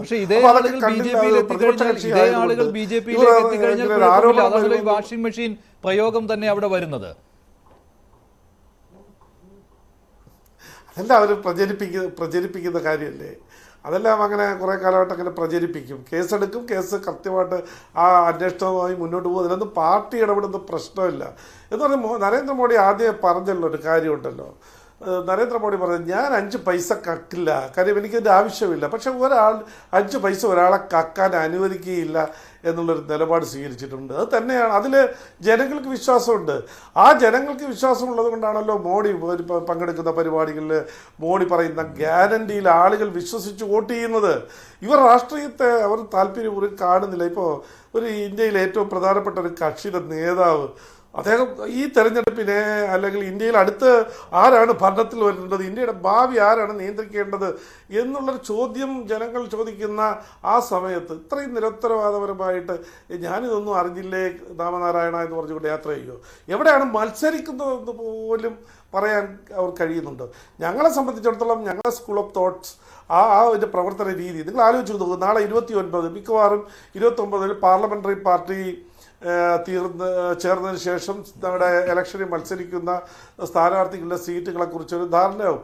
അതിൽ ഭൂരിപക്ഷം സീറ്റുകളും വരാൻ പോകുന്നത്, അങ്ങനെ വരികയാണെങ്കിൽ വരാൻ പോകുന്നത് ഞങ്ങൾ കഴിഞ്ഞ വർഷം പരാജയപ്പെട്ട സീറ്റുകളാണ്. അതാണ് ഞങ്ങളുടെ നേട്ടം. എന്തുകൊണ്ട് കഴിഞ്ഞ പ്രാവശ്യം പരാജയപ്പെട്ടു, അവിടെ എങ്ങനെ വിജയിക്കാം എന്നതിനെ സംബന്ധിച്ചാണ് കഴിഞ്ഞ 5 വർഷക്കാലമായി ഞങ്ങളുടെ സംഘടനാ പ്രവർത്തകരും അവിടെ തെരഞ്ഞെടുപ്പിനെ മേൽനോട്ടം വഹിക്കുന്ന ആളുകളും ഒക്കെ ശ്രദ്ധിച്ചിട്ടുള്ളത്. അതുകൊണ്ട് ഞങ്ങൾക്കവിടെ ഞങ്ങളുടെ പരാജയത്തിന് കാരണങ്ങൾ മനസ്സിലാക്കാൻ കഴിയുകയും എവിടെയെല്ലാം വിജയിക്കാൻ കഴിയുമെന്നുള്ളതിനുള്ള പദ്ധതികൾ തയ്യാറാക്കുകയും ഏത് സെക്ടറിൽ നിന്നാണ് ഞങ്ങൾക്ക് കൂടുതൽ വോട്ട് നേടിയെടുക്കാൻ കഴിയേണ്ടത് എന്നുള്ളത് സംബന്ധിച്ചൊരു ധാരണ ഞങ്ങൾ കഴിഞ്ഞ 5 വർഷങ്ങൾ ഉണ്ടാക്കുകയും ആ സെക്ടറിലേക്ക് ഞങ്ങളുടെ പ്രവർത്തനം വ്യാപിപ്പിക്കുകയും ചെയ്യുമ്പോൾ ഞങ്ങൾക്ക് നേട്ടമുണ്ടാവും. അതാണ് ഞങ്ങളുടെ ഒരു പ്രവർത്തന ശൈലി. ആ ശൈലിയില്ലാതെ ഇലക്ഷൻ സമയത്ത് തൽക്കാലം ഇങ്ങനെ തട്ടിക്കൂട്ടി ഒരു മുന്നണി ഉണ്ടാക്കി കൊണ്ടുവന്നിട്ട് BJPയെ പരാജയപ്പെടുത്താം, NDA പരാജയപ്പെടുത്താമെന്ന് പറഞ്ഞാൽ കഴിയുമോ? നിങ്ങൾ കേരളത്തിൽ തന്നെ നിങ്ങൾ ആലോചിച്ച് നോക്കൂ. 2 മുന്നണിയുടെ നേതാക്കന്മാർ അങ്ങോട്ടും ഇങ്ങോട്ടും ഉന്നയിക്കുന്ന ആരോപണങ്ങൾ നോക്കൂ. വ്യക്തിഹത്യകൾ, ഓരോ നേതാവിനെ കുറിച്ച് പറയുന്ന ആരോപണങ്ങൾ, എന്നിട്ട് അവസാനം പറയും ഇത് ഞങ്ങൾ 2 പേരും INDAയുടെ ഭാഗമാണ്, ഞങ്ങൾ ഈ 2 പേരോട് ഒരുമിച്ച് കേന്ദ്രത്തിൽ മോഡിയെ പരാജയപ്പെടുത്താൻ പോകുമെന്ന് പറഞ്ഞാൽ ഇത് കേൾക്കുന്ന ജനങ്ങൾക്ക് സാമാന്യ ബുദ്ധിയുള്ള ആളുകളല്ലേ, അരിയാഹാരം കഴിക്കുന്ന ആളുകളല്ലേ. അപ്പോൾ സ്വാഭാവികമായിട്ട് അവരെ സംബന്ധിച്ചും ഈ 2 മുന്നണികൾ LDF പറയുന്നത് ശരിയാണോ UDF പറയുന്നത് ശരിയാണോ നോക്കുമ്പോൾ ഈ രണ്ടുപേരും പറയുന്നത് ശരിയാണെങ്കിൽ അവർക്ക് വോട്ട് ചെയ്യാൻ കഴിയുമോ? വോട്ട് ചെയ്യാൻ കഴിയില്ല. അവർ മറിച്ചൊരു ചിന്ത ഉണ്ടാവും. കേരളത്തെ സംബന്ധിച്ചിടത്തോളം ഈ ന്യൂനപക്ഷ വർഗീയ പ്രോത്സാഹനം അല്ലെങ്കിൽ അവരോടുള്ളൊരു താല്പര്യം ഊട്ടി ഉറപ്പിക്കുന്നതിന് വേണ്ടിയിട്ടുള്ള കള്ളപ്രചരണങ്ങൾ നടത്തി ഈ മൈനോറിറ്റി വോട്ട് കൺസോൾട്ടേറ്റ് ചെയ്ത് എവിടെയെങ്കിലും ഒരു സൈഡിലേക്ക് ഷിഫ്റ്റ് ചെയ്ത് വിജയിപ്പിക്കാനുള്ളൊരു ശ്രമം നടത്തുന്നുണ്ട്. അത് ഏത് ഭാഗത്താണോ കൂടുതൽ ആ പ്രചരണം ശക്തി ചേർക്കുന്നത് അവിടെ ചെറിയ നേട്ടം ഉണ്ടാക്കാൻ കഴിയും എന്നല്ലാതെ സ്ഥായിയായി ഈ മുന്നണികൾക്കൊന്നും കേരളത്തിലെ ജനങ്ങളുടെ മനസ്സിൽ ഒരു സ്ഥിര പ്രതിഷ്ഠ നേടാൻ കഴിയില്ല. അത് പക്ഷേ അത് കേരളത്തിന്റെ ഒരു സാഹചര്യത്തിൽ ഇന്ത്യ മുന്നണി സാധ്യമല്ല എന്നുള്ളത് ഈ ഇന്ത്യ മുന്നണിയുടെ ഈ രൂപീകരണ സമയത്ത് തന്നെ അത് പാർട്ടികൾ തമ്മിൽ ഒരു ധാരണയായിട്ടുള്ളതാണ്. അത് അവർ തന്നെ വ്യക്തമാക്കിയിട്ടുള്ള കാര്യമാണ്. കേരളത്തിൽ ഇങ്ങനെ കോൺഗ്രസും CPM നേർക്കുനേർ നിൽക്കുന്നതുകൊണ്ട് ഇന്ത്യ മുന്നണി എന്ന രീതിയിൽ മത്സരിക്കുവാൻ സാധ്യമല്ല. ഈ നേരിട്ട് ഏറ്റുമുട്ടുന്ന സ്ഥലങ്ങളിൽ ഓക്കെ, കുഴപ്പമില്ല. അങ്ങനെയാണല്ലോ ഇപ്പോൾ കോൺഗ്രസും BJPയും നേരിട്ട് ഏറ്റുമുട്ടുന്ന സ്ഥലങ്ങളിൽ അവിടെ മറ്റു പാർട്ടികൾക്ക് അവരുമായിട്ടൊരു ധാരണ ഉണ്ടാക്കാം. ഇപ്പോൾ ഉത്തർപ്രദേശിൽ അവിടെ BJPയുമായിട്ട് മറ്റു പാർട്ടികളുടെ നേരിട്ടുള്ള ഏറ്റുമുട്ടൽ നടക്കുന്നു. അവിടെ മറ്റു പാർട്ടികൾക്ക് BJPക്കെതിരെ ഒന്നിക്കാം, അതുണ്ട്. പക്ഷേ കേരളം അതുപോലെ തന്നെ ബംഗാളിൽ ബുദ്ധിമുട്ടുള്ള കാര്യം, ഇങ്ങനെ ചില സംസ്ഥാനങ്ങളിൽ അങ്ങനെയാണല്ലോ സംഭവിക്കുന്നത്. അത് നേരത്തെ തന്നെ ധാരണയായിട്ടുള്ള കാര്യമാണ്. പക്ഷേ ശ്രീ സേനാപതി വേണു, ഇവിടെയൊക്കെ ഇപ്പോൾ JR പറഞ്ഞ ഒരു കാര്യമുണ്ട്. നാളെ ആദ്യ പട്ടിക പുറത്തുവിടാൻ പോവുകയാണ്. അതും BJPയുടെ കഴിഞ്ഞ തവണ തോറ്റയിടങ്ങളിലെ ആയിരിക്കും കൂടുതലായിട്ടും പുറത്തു വരിക. രാഹുൽ എവിടെ മത്സരിക്കുന്നു എന്ന കാര്യത്തിൽ പോലും ഒരു തീരുമാനവുമില്ല. ഈ മണ്ഡലം തേടി അലയുന്ന പോലെയാണ് ഇത്തവണയും. രാഹുൽ എവിടെയെന്ന് അറിയില്ല, അത് മറ്റൊരു കാര്യം. അതിപ്പോൾ ഇങ്ങനെ മാധ്യമങ്ങളിൽ വന്നതുകൊണ്ടാണ് അറിയുന്നത്. അല്ല മഞ്ജുഷേ, രാജ്യം തെരഞ്ഞെടുപ്പ് പ്രഖ്യാപിച്ചിട്ടില്ല. തെരഞ്ഞെടുപ്പ് പ്രഖ്യാപിച്ചതിന് ശേഷം സ്ഥാനാർത്ഥികൾക്ക് നോമിനേഷൻ കൊടുക്കാനുള്ള സമയവും അതൊക്കെ ഉണ്ട്. നമ്മൾ ആ കാര്യത്തെ കുറിച്ചൊന്നും ഇപ്പോൾ ഉത്കണ്ഠപ്പെടല്ല. അതൊക്കെ ഉണ്ട്, പക്ഷെ അതൊന്നും അല്ലല്ലോ. ജനങ്ങൾ ഇതൊക്കെ കണ്ടുകൊണ്ടിരിക്കുന്നതല്ലേ. നിങ്ങൾ എങ്ങനെയാണ് സ്ഥാനാർത്ഥികളെ നിർണയിക്കുന്നത്? നിങ്ങൾ ഏതെല്ലാം ക്രൈറ്റീരിയയാണ് ഉപയോഗിക്കുന്നത്? നിങ്ങളുടെ ഉള്ളിലെ ഭയപ്പാട് എന്താണ്? ഇതൊക്കെ ജനങ്ങളും കണ്ടുകൊണ്ടിരിക്കുകയാണല്ലോ. ഇപ്പോൾ രാഹുൽ ഗാന്ധി മണ്ഡലം തേടി അലയുകയാണ് എന്നുള്ള ഒരു പ്രതീതി ഉണ്ടാക്കുന്നില്ലേ? ഇപ്പോൾ ഇന്ത്യ മുന്നണിക്ക് വേണ്ടി രാഹുൽ വിട്ടുവീഴ്ച ചെയ്യണം, അതുകൊണ്ട് വയനാട്ടിൽ മത്സരിക്കാൻ വരരുത്, ഇതിപ്പോൾ ഉള്ള ഒരു ചോദ്യമാണല്ലോ. അത് ഏത് രീതിയിൽ പരിഹരിക്കും എന്നുള്ള കാര്യത്തിൽ ഈ ചർച്ചകൾ നടക്കുന്ന ഒരു സമയം കൂടി ആയിരിക്കുമല്ലോ. ഇതൊക്കെ ജനങ്ങൾ ശ്രദ്ധിക്കുന്നുണ്ട്. അല്ല, കോൺഗ്രസിന് അനായാസം ജയിക്കാൻ കഴിയുന്ന പല സീറ്റുകളുണ്ട്. അത് പണ്ട് ശ്രീമതി ഇന്ദിരാഗാന്ധിയും അതിനുശേഷം സോണിയാഗാന്ധിയും മത്സരിച്ച മേദക് മണ്ഡലത്തിൽ മത്സരിക്കണമെന്ന് പറഞ്ഞ് ഇപ്പോൾ തെലങ്കാനയിൽ നിന്ന് ക്ഷണം വന്നിരിക്കുന്നു. കർണാടകയിലെ ഏതെങ്കിലും സീറ്റിൽ നിന്ന് മത്സരിക്കണമെന്ന്, തമിഴ്നാട്ടിൽ കോൺഗ്രസിന് വിജയിക്കാൻ കഴിയുന്ന സീറ്റ്, അതൊക്കെ പ്രാദേശികമായിട്ട് പാർട്ടി ആവശ്യങ്ങളൊക്കെ ഉന്നയിച്ചിട്ടുണ്ട്. ഏതായാലും രാഹുൽ ഗാന്ധി ഈ കാര്യത്തെക്കുറിച്ച് ഇപ്പോഴും നിശബ്ദതയാണ് പാലിക്കുന്നത്. എവിടെയാണ് അദ്ദേഹം മത്സരിക്കുന്നത് എന്നുള്ള കാര്യത്തിൽ ഏതായാലും ഒരു 4-5-10 ദിവസത്തിനുള്ളിൽ ആ കാര്യത്തിലൊക്കെ തീരുമാനമുണ്ടാകും എന്നുള്ള കാര്യത്തിൽ തർക്കമില്ല. എനിക്ക് ശ്രീ പത്മകുമാർ പറഞ്ഞൊരു കാര്യത്തിൽ ഉള്ള ഒരു അദ്ദേഹത്തോടുള്ള ഒരു വിയോജിപ്പ്, അതായത് അഴിമതിക്കെതിരെയുള്ള ഒരു പോരാട്ടമെന്ന്. ഞാൻ മഹാരാഷ്ട്രയിൽ ഞങ്ങളുടെ പഴയൊരു മുഖ്യമന്ത്രി ശ്രീ അശോക് ചവാൻ, മഹാരാഷ്ട്രയിലെ സൗത്ത് മഹാരാഷ്ട്രയിലെ നേവി നഗർ കൊളാബ, ഞാൻ മുമ്പ് സൈന്യത്തിലുണ്ടായിരുന്ന ഒരാളായതുകൊണ്ട് എനിക്ക് നേരിട്ടറിയാവുന്ന ഒരു സംഭവമാണ്. അവിടെ 99 കാർഗിൽ യുദ്ധത്തിൽ മരണപ്പെട്ട ജവാന്മാരുടെ വിധവകൾക്കായിട്ട് പണിതാണ് ഈ ഫ്ലാറ്റ് എന്ന് പറയുന്നത്. അതാണ് ആദർശ കുംഭകോണം. അതിൽ 3-4 ഫ്ലാറ്റുകൾ അദ്ദേഹത്തിന്റെ ബന്ധുക്കൾക്ക് അദ്ദേഹം വഴിവിട്ട രീതിയിൽ കൊടുത്തു. അതാണ് അദ്ദേഹത്തിനെതിരെ നിൽക്കുന്ന കേസ്. അപ്പൊ ഞാൻ ചോദിക്കുന്നത്, ആ കേസ് ഇപ്പോഴും നിലനിൽക്കുന്നു. അദ്ദേഹം BJPയുടെ സഹയാത്രികനായി അല്ലെങ്കിൽ BJPയിൽ നിന്ന് അദ്ദേഹം രാജ്യസഭയിലേക്കോ അല്ലെങ്കിൽ മത്സരിക്കുകയോ അല്ലെങ്കിൽ BJPയുടെ ആളായി കഴിഞ്ഞാൽ അദ്ദേഹം നടത്തിയ അഴിമതി ഇല്ലാതാകും എന്നുള്ളതാണ്. നിങ്ങൾ ശരത് പവാറിന്റെ പാർട്ടിയുടെ നേതാവ് അജിത് പവാർ, അദ്ദേഹത്തിന്റെ സഹോദര പുത്രനെതിരെയുള്ള ആരോപണം എന്ന് പറയുന്നത് പഞ്ചസാര മില്ലുകളുടെ സൊസൈറ്റികൾ വഴി 50,000 കോടിയുടെ കുംഭകോണം നടന്നു എന്നുള്ള ആരോപണമാണ് നിങ്ങൾ ഉന്നയിച്ചത്. അപ്പൊ അദ്ദേഹം NCPയെ പിളർത്തി ഒരു കഷ്ണവുമായി BJPയോടൊപ്പം ചേർന്നു. അദ്ദേഹത്തിനെതിരെയുള്ള അഴിമതികൾ അവിടെ മൂടിവെക്കപ്പെടുകയാണ്. അപ്പോൾ അഴിമതി തടയാനാണ് അല്ലെങ്കിൽ അഴിമതിക്കെതിരെയുള്ള ഒരു പോരാട്ടമാണ് നരേന്ദ്രമോദി നടത്തുന്നത് എങ്കിൽ ആ പോരാട്ടം സത്യസന്ധവും സുതാര്യവുമാവണം. ഈ അടുത്ത ദിവസം പുറത്തു വന്ന ഒരു വാർത്ത എന്താ, 35ഓളം ഇന്ത്യയിലെ വൻകിട കമ്പനികളുടെ MDമാരെയോ അല്ലെങ്കിൽ അതിന്റെ ഓണർമാരെയോ EDയും CBIയും അന്വേഷണ ഉദ്യോഗസ്ഥന്മാർ ഭീഷണിപ്പെടുത്തി പുറത്തു വരുന്ന കണക്ക് ശരിയാണ് എങ്കിൽ 335 കോടി രൂപയോളമാണ് അവരിൽ നിന്ന് സമാഹരിച്ചത് എന്നുള്ളതാണ്. അപ്പോ ഞാൻ പറഞ്ഞു വന്നത്, ഈ അഴിമതിക്കെതിരെ പോരാട്ടം നടത്തുന്നു അല്ലെങ്കിൽ അഴിമതിക്കെതിരെ പുരപ്പുറത്ത് കയറി നിന്ന് പ്രസംഗിക്കുന്നവർ ഭരിക്കുന്ന ഒരു സംസ്ഥാനത്താണ് ഈ രീതിയിലുള്ള കഥകൾ അത് പുറത്തേക്ക് വരുന്നത് എന്നുള്ളതാണ്. ഇപ്പൊ എന്താണ്, നിങ്ങൾ 10 കൊല്ലമായി ഭരണത്തിലിരിക്കുന്നു, ഭരണത്തിന്റെ ആനുകൂല്യങ്ങൾ നിങ്ങളുടെ കയ്യിലാണ്, അധികാര കേന്ദ്രങ്ങൾ പലതും നിങ്ങളുടെ കയ്യിലാണ്. അത് ഉപയോഗിച്ചുകൊണ്ട് നിങ്ങൾ പ്രതിപക്ഷ കക്ഷികളെയും അല്ലെങ്കിൽ നിങ്ങളെ എതിർക്കുന്നവരെയും അവരെയൊക്കെ ഓരോ രീതിയിൽ, ഇന്നിപ്പോ നമ്മളൊരു വാർത്ത വരുന്നത്, അഖിലേഷ് യാദവിന് 2011 അദ്ദേഹം മുഖ്യമന്ത്രിയായിരുന്ന കാലഘട്ടത്തിൽ എന്താ പറയുക, കൽക്കരി ഖനനത്തിന് അനുമതി കൊടുത്തതിൽ അഴിമതി നടന്നിരിക്കുന്നു എന്ന് പറഞ്ഞാണ് 1/4 നൂറ്റാണ്ട് കഴിയുമ്പോൾ, അല്ലെ 15 കൊല്ലം കഴിയുമ്പോൾ അദ്ദേഹത്തിന് CBI സാക്ഷിയായിട്ടാണ്, വിറ്റ്നസ് അല്ല വിറ്റ്നസ് എന്ന് പറയുന്നത് അദ്ദേഹം മുഖ്യമന്ത്രി ആയിരുന്നപ്പോൾ അഴിമതിയാണ്, അഴിമതി നടന്നിരിക്കുന്നു എന്ന് പറയുന്നത് വിറ്റ്നസ് ആയിട്ടല്ല, അത് അദ്ദേഹത്തെ ചോദ്യം ചെയ്യുക എന്നുള്ള ഉദ്ദേശത്തോടെ. അപ്പൊ ഇനിയിപ്പോ പാർലമെന്റ് തെരഞ്ഞെടുപ്പ് ആയിട്ടാണ് ഞാൻ മനസ്സിലാക്കുന്നത്. അല്ല, പാർലമെന്റ് തെരഞ്ഞെടുപ്പ് പ്രഖ്യാപിക്കാൻ ഇനിയിപ്പോ ഏറിയ 30 ദിവസത്തിൽ താഴെ മാത്രം പ്രഖ്യാപിക്കാൻ. 30 ദിവസമില്ല, ചിലപ്പോൾ 10 15 ദിവസം, അല്ലെങ്കിൽ 2 3 ദിവസത്തിനകം പോലും പ്രഖ്യാപനം ഉണ്ടാകാവുന്ന ഒരു നിലയിലേക്ക് നമ്മൾ നിൽക്കുകയാണ്. അപ്പോ ഇപ്പോൾ എന്തിനാണ് അദ്ദേഹത്തിന് CBI നോട്ടീസ് കൊടുക്കുന്നത്? അതൊക്കെ സദുദ്ദേശത്തിലാണോ? അതൊന്നും സദുദ്ദേശത്തിലല്ല. കാരണം ഉത്തർപ്രദേശിൽ കോൺഗ്രസും സമാജ്വാദി പാർട്ടിയും ചേർന്ന് അതിശക്തമായ ഒരു മത്സര രംഗത്തേക്ക് വരും. അത് BJPക്ക് തലവേദനയാകും, യോഗി ആദിത്യനാഥിന് തലവേദനയാകും എന്ന് യോഗി ആദിത്യനാഥിന് അറിയാം. ഞാൻ മുമ്പ് ഇവിടെ സൂചിപ്പിച്ചിട്ടുള്ളതാണ്, ഉത്തർപ്രദേശിലെ ക്വാസി എന്ന് പറയുന്ന അസംബ്ലി നിയോജക മണ്ഡലത്തിൽ നടന്ന ഒരു ഉപതെരഞ്ഞെടുപ്പ് അതിന്റെ ഒരു സൂചനയാണ്. ഒരുപാട് കാലം മുമ്പ് നടന്നതല്ല. അപ്പോൾ കോൺഗ്രസും അതുപോലെ തന്നെ സമാജ്വാദി പാർട്ടിയും അവിടെ ഒത്തുചേർന്നുകൊണ്ട് ഒന്നിച്ച് ഒരു മത്സര രംഗത്തേക്ക് വന്നാൽ നിശ്ചയമായും പല സീറ്റുകളിലും BJP അടിപറിയും എന്നുള്ള കാര്യത്തിൽ അവരുടെ നിലവിലുള്ള ഈ 68 ആ സീറ്റുകളുടെ ഒക്കെ എണ്ണം ഒരുപാട് താഴേക്ക് പോകുമെന്ന് അവർക്കറിയാം. അതുകൊണ്ടാണ് ഈ രീതിയിൽ അന്വേഷണ ഏജൻസികളെ ഉപയോഗിച്ചുകൊണ്ടുള്ള ഈ രീതിയിൽ ഈ ബുദ്ധിമുട്ടിപ്പിക്കൽ. ഇനി പത്മകുമാർ മനസ്സിലാക്കേണ്ട ഒരു കാര്യം, അങ്ങനെ ഇന്ത്യ മുഴുവൻ നിങ്ങൾ അങ്ങ് തൂത്തുവാരി എന്നുള്ള അർത്ഥത്തിലില്ല. ഇപ്പൊ തമിഴ്നാട്ടിലെ സ്ഥിതിവിശേഷം എന്താ? 39 + 40 സീറ്റ് നിൽക്കുകയാണ്. കേരളത്തിലെ സ്ഥിതിവിശേഷം 20 സീറ്റ്, കർണാടകത്തിലെ സ്ഥിതിവിശേഷം 26 സീറ്റ്. ഇവിടെ ഒന്നും നിങ്ങൾക്ക് കാര്യമായ രീതിയിൽ ഒരു പ്രവർത്തനവും നടത്താൻ പറ്റുന്നില്ല. കർണാടകം അങ്ങനെയല്ലല്ലോ ശ്രീ സേനാപതി വേണു. കർണാടകം BJPക്ക് തന്നെയാണ് അഡ്വാൻറ്റേജ്. നിങ്ങൾ നിയമസഭാ തെരഞ്ഞെടുപ്പ് ജയിച്ചു എന്ന് വെച്ച് അഡ്വാൻറ്റേജ് BJPക്കാണ്. അല്ല, അത് ഇനി കഴിഞ്ഞ പ്രാവശ്യം ഞങ്ങൾക്ക് DK ശിവകുമാറിന്റെ അനിയൻ സുരേഷും അതുപോലെ തന്നെ ജനതാദളിൽ നിന്ന് എനിക്ക് തോന്നുന്ന ദേവഗൌഡയുടെ ചെറുമകനും 2 സീറ്റാണ് പുറത്തു പോയത്. പക്ഷേ ഞങ്ങൾ അതിൽ നിന്ന് ഒരുപാട് മുന്നോട്ട് വരും, ഒരു സംശയവും വേണ്ട.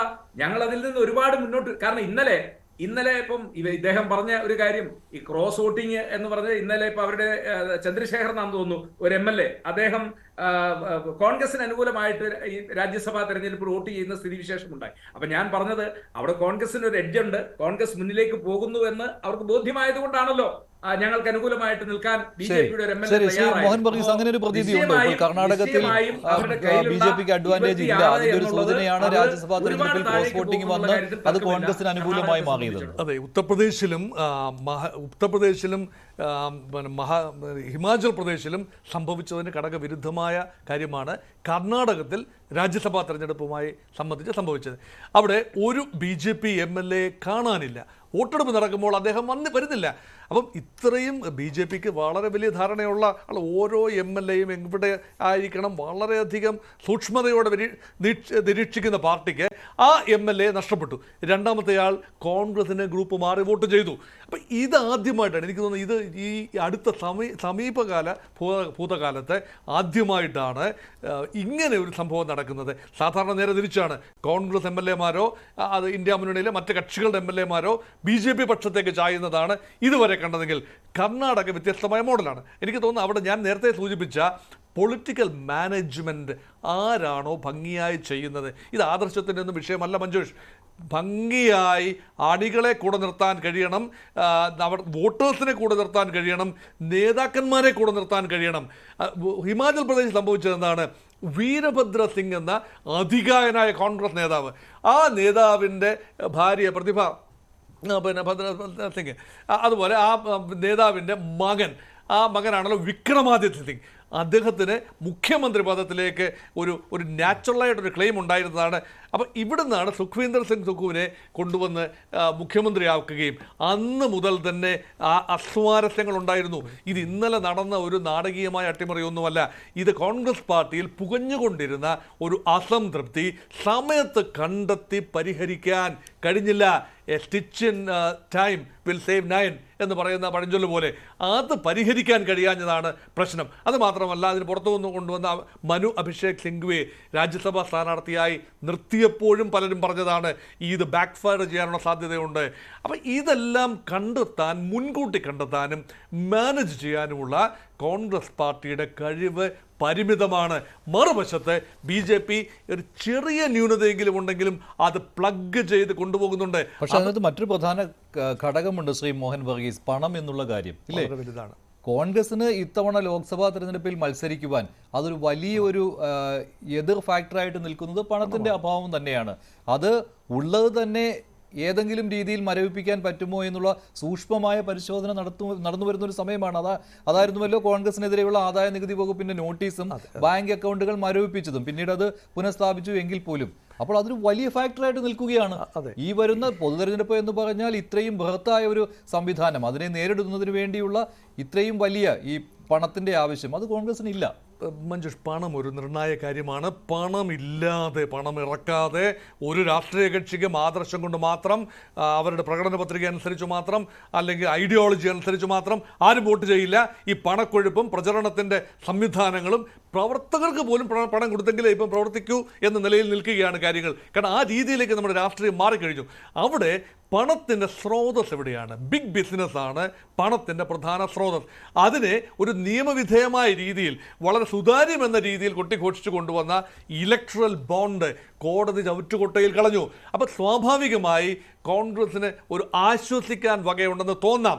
പക്ഷേ യഥാർത്ഥത്തിൽ ഇലക്ട്രൽ ബോണ്ട് ഉണ്ടെങ്കിലും ഇല്ലെങ്കിലും കോർപ്പറേറ്റ് പണം, അല്ലെങ്കിൽ ഈ ഫണ്ട് ഗിവേഴ്സിൻ്റെ പണത്തിൻ്റെ സിംഹഭാഗവും വരാൻ പോകുന്നത് NDAയുടെ സഖ്യകക്ഷികളുടെ, BJPയുടെ ഉൾപ്പെടെയുള്ള NDA കക്ഷികളുടെയൊക്കെ മാത്രമാണ്. കാരണം ആ രീതിയിലുള്ള നറേറ്റീവാണ് ഇവിടെ വരുന്നത്. ഇനി വരാൻ പോകുന്ന മൂന്നാമത്തെ തുടർ മോദി സർക്കാർ വരാൻ പോവുകയാണ്. എന്തിനു വേണ്ടിയാണ് തോൽക്കാൻ പോകുന്ന ഒരു ഹോഴ്സിന് വേണ്ടി ബെറ്റ് ചെയ്യുന്നത്? ഒരു വിന്നിംഗ് ഹോഴ്സിന് വേണ്ടി ബെറ്റ് ചെയ്യാൻ മാത്രമേ കഴിയൂ. അല്ല എങ്കിൽ കോൺഗ്രസും ഇന്ത്യ മുന്നണിയും പറയണം, ഞങ്ങൾ ഡാർക്ക് ഹോഴ്സുകളാണ്, അവർ കാര്യകാരണ സഹിതം ഇതാ ഞങ്ങൾ ഇന്ന കാരണങ്ങളാൽ ഞങ്ങൾ ഇതാ ജയിച്ചു വരാൻ പോവുകയാണ്, വി ഹാവ് ദ നമ്പേഴ്സ്. അവർ നമ്പേഴ്സിനെ പോലും പറയുന്നില്ല. അതേസമയം മോദിയെ നോക്കൂ, ഞങ്ങൾ 370 സീറ്റ് ഒറ്റയ്ക്ക് നേടിയിരിക്കും BJP, അതുപോലെ 400 സീറ്റിലധികം NDA മുന്നണി നേടിയിരിക്കും. അപ്പം നമ്പർ വെച്ചതിന് ശേഷം വെല്ലുവിളിക്കുന്ന നായകനെ കാണുന്ന ഒരു വശത്തെ, അതിനകത്താണെങ്കിൽ മറുവശത്ത് ഖർഗെ ചില കാര്യങ്ങൾ പറയുമ്പോൾ അതിനെ തമാശയായിട്ട് കാണുന്നു. അത് തമാശയായിട്ട് ആ ഗൗരവത്തിൽ എടുക്കുന്നില്ല. ഇന്ത്യയുടെ ജനസാമാന്യം, സംവിധായകർ ഗൗരവത്തിലെടുക്കുന്നില്ല. അതുകൊണ്ട് കോൺഗ്രസ് സപ്പോർട്ടേഴ്സിന് പോലും അവരുടെ സപ്പോർട്ട് ബേസിനെ വോട്ട് ബേസ് ആയിട്ടും സീറ്റായിട്ടും മാറ്റാനുള്ള ഘടനാപരമായ സംവിധാനം ഇന്ത്യ മുന്നണിക്ക് ഇല്ലാതെ പോകുന്നത് കൊണ്ടാണ് ഈ ഒരു വൈതരണിയിൽ കോൺഗ്രസും സഖ്യകക്ഷികളും നിൽക്കുന്നത്. പക്ഷേ അതേ സമയത്ത് തന്നെ ശ്രീ JR പത്മകുമാർ 2004 എല്ലാവരുടെയും ഓർമ്മയിലുള്ളതാണ്. അന്ന് വലിയ ആത്മവിശ്വാസത്തിലായിരുന്നുവല്ലോ ഇന്ത്യ ഷൈനിങ് വന്നത്. പക്ഷേ അന്ന് തിരിച്ച് സംഭവിച്ചു. അപ്പോൾ ചരിത്രത്തിലുണ്ട് ഇങ്ങനെയുള്ള ഈ വലിയ അവകാശവാദവും വലിയ ആത്മവിശ്വാസവും തിരിച്ചടിക്കുന്നത്.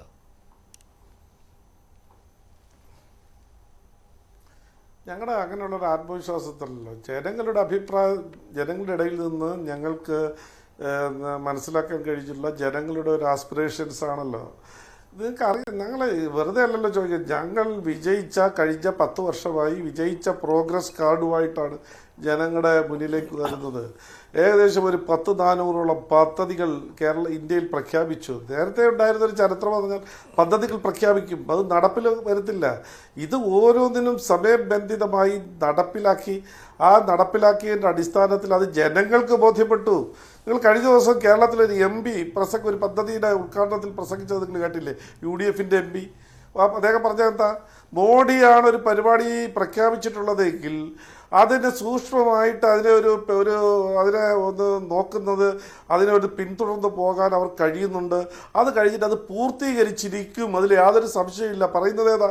കേരളത്തിലെ UDFൻ്റെ ഒരു പ്രഗത്ഭനായ MP പൊതുയോഗത്തിൽ ജനങ്ങളോടാണ് പറയുന്നത്, ഞങ്ങളോടല്ല. ഇത് തന്നെയാണ് ഇന്ത്യയിലെ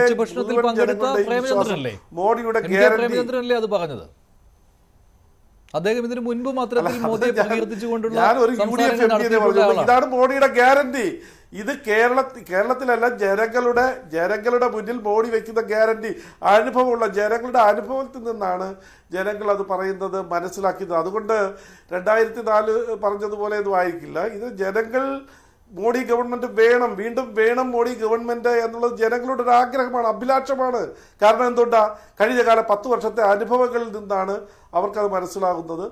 അതുകൊണ്ട് തീർച്ചയായിട്ടും NDAക്ക് ഒരു ബുദ്ധിമുട്ടില്ല. ശ്രീ സേനാപതി വേണു, ശ്രീ MK പ്രേമചന്ദ്രൻ പറഞ്ഞ ആ കാര്യം അതിപ്പോൾ തിരിച്ചടിയായി മാറുകയാണല്ലോ. അദ്ദേഹം അനുഭവത്തിൽ നിന്നാണല്ലോ, ഒരു MP എന്ന നിലയിലുള്ള അനുഭവത്തിന്റെ അടിസ്ഥാനത്തിലാണല്ലോ ഇത്തരം പരാമർശം നടത്തിയത് മോദിക്ക് അനുകൂലമായിട്ട്. NK പ്രേമചന്ദ്രൻ പ്രധാനമന്ത്രി പ്രസംഗിച്ച വേദിയിൽ തൊട്ടപ്പുറത്ത് 2 കിലോമീറ്റർ അപ്പുറത്ത് അദ്ദേഹം പൊതുയോഗത്തിലും പ്രസംഗിച്ചു. ആ പൊതുയോഗത്തിലും അദ്ദേഹം ഒരു കാര്യം പറയുകയുണ്ടായി. പിന്നെ ഇവിടെ ഇപ്പൊ മോഡിയുടെ അവകാശവാദം, മോദി എന്താ അവകാശവാദം വരുന്നത്? തിരുവനന്തപുരത്ത് വന്ന് പറയുന്നു കേരളത്തിൽ നിന്ന് ഞങ്ങൾ ഡബിൾ ഡിജിറ്റൽ സീറ്റ് നേടുമെന്ന് പറഞ്ഞു കഴിഞ്ഞാൽ ഇതൊക്കെ എവിടെയെങ്കിലും സാധ്യമാകുന്ന ഒരു കാര്യമാണ്. പണ്ട് സുരേന്ദ്രൻ പ്രസംഗിച്ച പോലെ ഞങ്ങൾ 35 സീറ്റ് കിട്ടിക്കഴിഞ്ഞാൽ കേരളത്തിൽ ഞങ്ങൾ അധികാരത്തിൽ വരാം. ഇദ്ദേഹം പ്രഖ്യാപിക്കുന്നത് ഞങ്ങൾ കേരളത്തിൽ നിന്ന് ഇത്ര സീറ്റ് പിടിക്കും, തമിഴ്നാട്ടിൽ നിന്ന് ഇത്ര സീറ്റ് പിടിക്കും.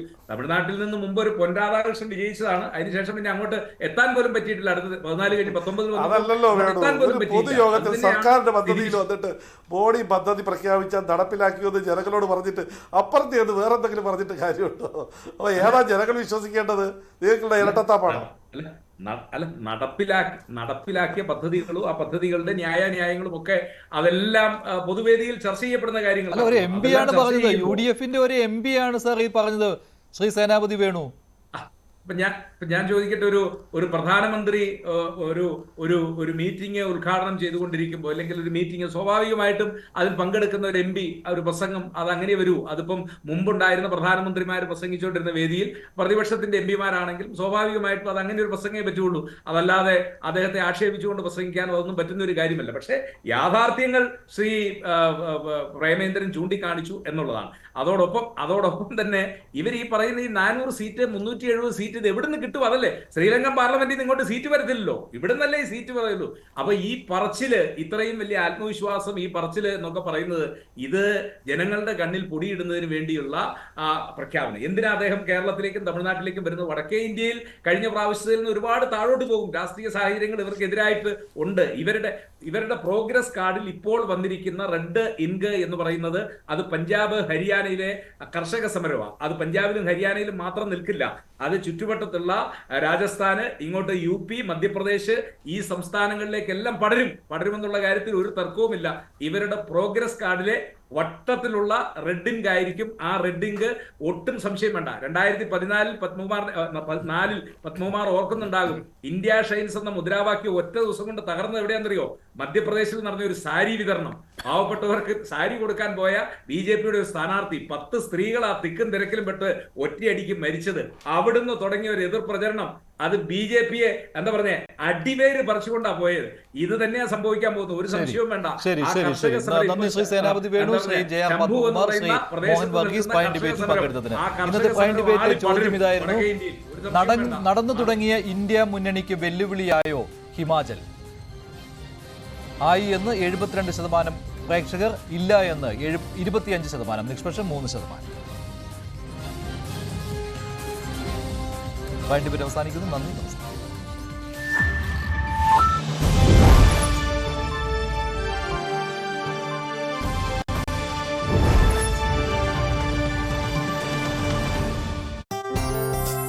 നഗറിൽ